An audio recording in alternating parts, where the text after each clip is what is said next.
For more on the blog's political response, let's cross to our Brussels correspondent, Dave Keating. Dave, hello, thank you for being with us. What will this deal mean for the hundreds of people who are risking their lives every day to reach Europe? So it's unclear who will be the Prime Minister coming here to represent Italy for that summit.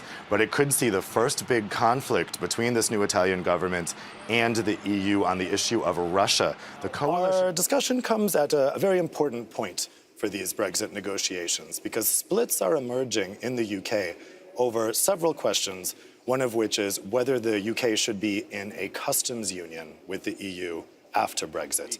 Namouche is accused of carrying out that 2014 attack on the Jewish Museum here in Brussels. That is just down the street from here at the Justice Palace. Well, his point is that it increases European energy reliance on Russia. He said to Stoltenberg during that meeting, you want us to protect you from Russia, and yet Germany is making these deals with Russia.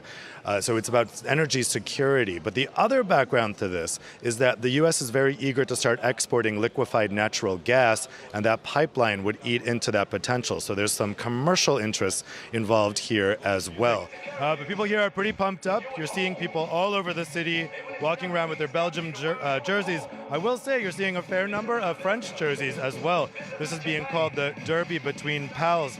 Obviously, France and Belgium, other than just being neighboring countries, they also share a language, they share elements of common history, and lots of French people live here in Brussels. So ever since Mark Zuckerberg testified to the U.S. Congress, European Union politicians were saying he needs to come here to Brussels as well, because, after all, Facebook has more users in the European Union than in the United States. So finally, last week, Facebook said, okay, Zuckerberg will come talk to leaders of the European Parliament, but only in a closed-door session.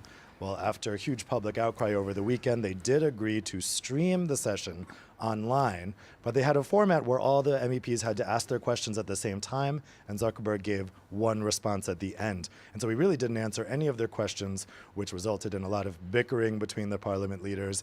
And in the end, we didn't really learn that much that we didn't already know from the U.S. testimony. Jean-Claude Juncker said at that press conference last night that he heard nothing from Theresa May that is deliverable, and therefore the Commission will present its detailed plans for a no-deal Brexit in just a week's time. David Cameron's breakaway group that he formed in 2009 when he left the main centre-right group, the British Conservatives were upset that the EPP, the main centre-right group, was too federalist, too integrationist when it comes to the EU's plan. So they formed this new group, the European Conservatives and Reformists. It's had a kind of spotty record over the past 5 years. It's not had a big voice, and it may not have enough MEPs or enough countries to be a group in the next parliament.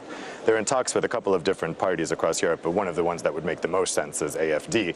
But would Cameron risk angering Merkel by allying with the AFD? Merkel is not someone you want to make an enemy of these days, and I'm sure that is a decision that will be difficult for the Tories, and I think they would only consider it if they desperately need the AFD. Well, we're learning a bit more about the gunman. Prosecutors told us in a press conference this afternoon that he was, in fact, recently released from prison.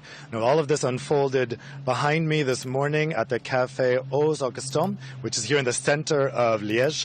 Terrible timing for Hollande coming just days before a very important press conference, but it's also terrible timing for Europe. It's a bit of a cliche, but Europe depends on the Franco-German engine to drive its economy, and right now only half of that engine is working. So 18 electoral college votes. They are going to him. NBC is predicting that. So, all right, we're moving on further west. It's not getting better for Hillary Clinton. Let's assume she loses. What can happen then to address what Erwin's talking about, this disconnect in American society?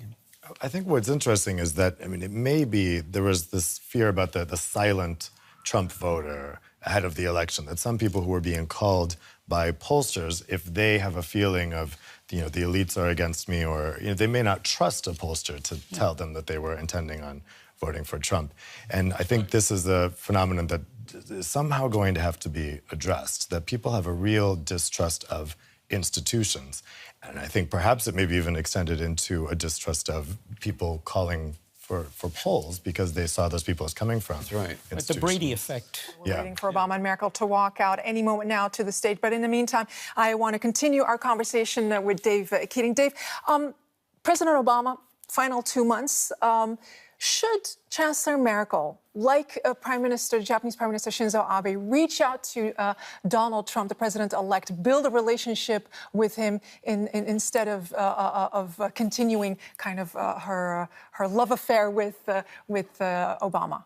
It's a tough call. Every leader has had to make this decision. Theresa May in the UK has clearly chosen the Japanese route to make overtures to the incoming US president. Japan has also, Japan and Germany have similar histories with the United States over the past 70 years, and obviously a little bit earlier than that. So far, it seems that Merkel is choosing the harder of the two options. Now, Obama's European visit was pre-planned before the Trump victory, but she could have shortened it. She could have tried to downplay the expectations around it. She chose not to. She could have had a more conciliatory welcome statement to Trump's victory. She chose not to. So all indications so far are that these discussions between Obama and Merkel are going to continue intensively over the next 2 months, and that she is coming to at least accept the hype around her at the moment, that she is the last remaining defender of liberal Western democracy. And as a matter The rules of this agreement are going to be set over the next 5 years, and now the U.S. isn't going to have a seat at the table for crafting those rules. I mean, this is why American businesses, even some American coal companies, were asking Trump to stay in the deal because they're really worried about this loss of influence. I mean, if the Paris Agreement stays in place, this is going to be the main framework for energy over the coming 4 decades, and the U.S. is going to have no role in shaping the rules for it. Okay, the disagreement over where to cut is holding up passage of this year's budget. Congress is under immense pressure to cut spending wherever it can, but no one wants to see their program suffer. Midwestern farmers will have to wait to see whether they'll be helped or hurt. In Washington, Dave Keating, WDAY 6 News. After years of pressure from conservative groups, the FDA recently released new guidelines for condom labels. The new labels would warn that condoms aren't completely effective against some STDs, like herpes. However, conservative groups are still crying foul. They say the new labels don't go far enough. The labels that they have recommended are nowhere near the truth. Studies have shown that allowing pharmacists enough time to talk to consumers about their medications reduces the risk of those patients going home with the wrong drugs by as much as 90%. The union says Walgreens is not giving its pharmacists enough time.